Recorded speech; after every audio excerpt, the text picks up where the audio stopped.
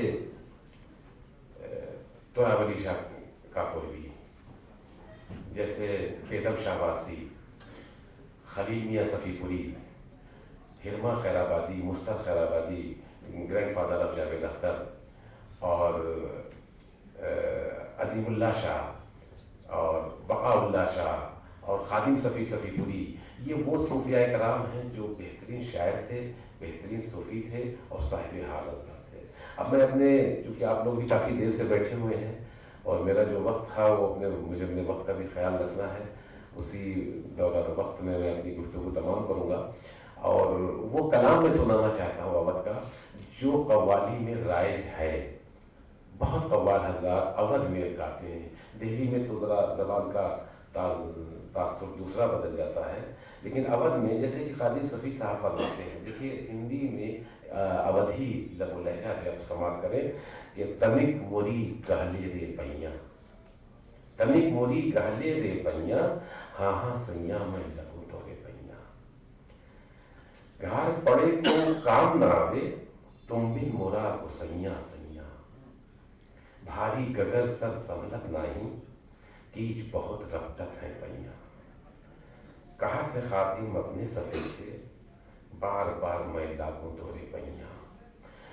صوفیانہ شاعری کے حوالے سے صوفیانہ گائکی اور صوفیانہ شاعری عام طور پہ انسان جب سنتا ہے تو اس کے ذہن میں ایک یہ خیال آتا ہے کہ جب ہم صوفیانہ وہ کلام ہوتا ہے جس میں مولا، رب، کرم، آسرا ایسے جب الفاظ آئیں تبھی وہ صوفیانہ شاعری ہوگی. ایسا نہیں ہے. جب محبوب کا ذکر ہو اور محبوبیت کی انتہا پہ ذکر ہو، وہ وصل میں ہو، ہجر میں ہو، شکوے میں ہو، نوازش پہ ہو، کرم پہ ہو، جہاں جہاں وہ محبوب کی محبوبیت کی انتہا کا ذکر ہوتا ہے وہاں وہاں پر صوفیانہ کلام کا آغاز ہو جایا کرتا ہے. کیونکہ صوفی جو ہے وہ اس کا ایک محبوب ہوتا ہے اور محبوب کا مرتبہ عاشق سے ہزارہ گنا بڑا ہوتا ہے. عاشق خادم ہوتا ہے، محبوب رب ہوتا ہے. اور محبوب جب وہ مجازی ہو، ضروری نہیں کہ ہم حقیقی محبوب کو ہی، حقیقت تک پہنچنے میں تو عمریں گزر جاتی ہیں اور کوئی حقیقت کا شائبہ بھی نہیں کر پاتا کہ حقیقت ہے کہاں. چاروں طرف انسان ڈھونڈتا ہے کہ حقیقت کہاں ہے، لیکن حقیقت تو یہ ہے کہ وجود کے اندر ہی حقیقت ہوتی ہے اور اپنے ہی وجود میں انسان کو تلاش کرنا پڑتا ہے کہ ہمارے ہی وجود میں اس کی ذات چھپی ہوئی ہے. اس کا جلوہ تو ایک سطح سے آیا ہے. لیکن جب ایک شخص، ایک صوفی کسی سے بیعت ہوتا ہے، کسی کا مرید ہوتا ہے اور وہ اپنے شیخ سے عشق کرتا ہے تو مرشد کو وہ محبوب کا مقام دیتا ہے اور وہی محبوبیت کا مقام جو ہے وہ اس ذات سے جا کر کے پھر نکلا ہے. تو آگے تراولی شاہ کی سنیے گا. تراولی شاہ کاکوری کہتے ہیں کہ نیکی لگت چھب اپنے پیا کی، نیکی لگت چھب اپنے پیا کی، آنکھ رسیلی لاج بھری لے. نیکی لگت چھب اپنے پیا کی، آنکھ رسیلی لاج بھری لے، لاج بھری لے. میں کا نہ اب سمجھا موری گوئیاں، میں کا نہ اب سمجھا موری گوئیاں، میں ایسے پریت سے در گزری لے. میں ایسی پریت سے در گزری لے. اکھین مکچ جادو سکینو، اکھین مکچ جادو سکینو، چین گیا موری نیند ہری لے. کاہے تراب ڈروں کاہو سے، کاہے تراب ڈروں کاہو سے، پریت کری کا چوری کری لے. کاہے تراب ڈروں کاہو سے، پریت کری کا چوری کری لے. ایک اودھی کلام بہت مشہور ہوا ہے، غالباً آپ لوگوں کی سماعتوں تک پہنچا ہو یا نہ پہنچا ہو، لیکن بہت لوگوں نے اسے گایا ہے، قوالی میں بھی اور سنگرز میں بھی. اور وہ یہ ہے کہ وہ نرموہی سپنے میں آ جا، کچھ تو بھی پتیا کم ہو جائے. او نرموہی سپنے میں آ جا، کچھ تو بھی پتیا کم ہو جائی. ہم ہی نہیں جانی دے ساجن، نینا کے ملتے جلم ہو جائی. چاند گگن سے جھانکت موہے، پاپی دنیا تانا مارے. کھل کے کہوں تو ہوئی رسوائی، اور چپ ماں جیارا بھسم ہو جائی. اب اس میں بھی دیکھیے تصوف ہے، معرفت ہے اس کلام میں. یہ وہی سمجھ سکتا ہے کہ جو جس کا شیخ دور ہو، جس کا محبوب دور ہو. خواجہ نظام الدین اولیاء کے پیر تھے یہاں بابا فرید بن شکر، جو پاکستان میں جو خطہ ہے وہاں تھے، ملتان میں. اور عقیدت کا یہ عالم تھا. ایک چھوٹا سا واقعہ مجھے یاد آیا کہ ایک مرتبہ ایک کتا آپ کے خانقاہ کے سامنے یہیں گزرا. جب وہ گزرا تو آپ نے اس کو دیکھا اور دیکھ کے فوراً ہاتھ باندھ کے اسے کھڑے ہو گئے. اسلام میں کتا حرام ہے، اس کو اسے مطلب حرام ان دا سینس کہ اس کو چھونا حرام ہے. یہ اس میں ریلیز آج بھی سائن بتاتی ریلیز ہوتے ہیں اس میں، اور نجاست ہے یہ. لیکن اس کتے کو دیکھ کر کے خواجہ نظام الدین اولیاء ایسے کھڑے ہو گئے ہاتھ باندھ کر. کیا تب تو جب وہ کھڑے ہوئے تو ان کے سارے مریدین کھڑے ہو گئے. تو انہوں نے پوچھا، جب وہ چل گزر گیا اور جب وہ بیٹھ گئے، پوچھا کہ حضرت آپ کتے کے لیے کیوں کھڑے ہوئے؟ یہ تو نجس جانور ہے. تو خواجہ نظام الدین اولیاء نے فرمایا کہ میں نے اپنے پیر کی گلی میں اسی رنگ کا کتا دیکھا تھا، مجھے شک ہوا یہ وہی کتا تو نہیں ہے. یہ عقیدت ہوتی ہے، یہ محبت ہوتی ہے، یہ عشق ہوتا ہے، اور بغیر عشق کے یہ جذبہ پیدا ہی نہیں ہو سکتا ہے. تو یہ وہ کلام ہے جو مکمل صوفیانہ ہے، جس میں ہجر کی بھی باتیں ہیں، جس میں وصل کی بھی باتیں ہیں، جس میں شکوے بھی ہیں، شکایات بھی ہیں. آگے سناتے ہیں خلیل میاں کا ایک ہندی کلام.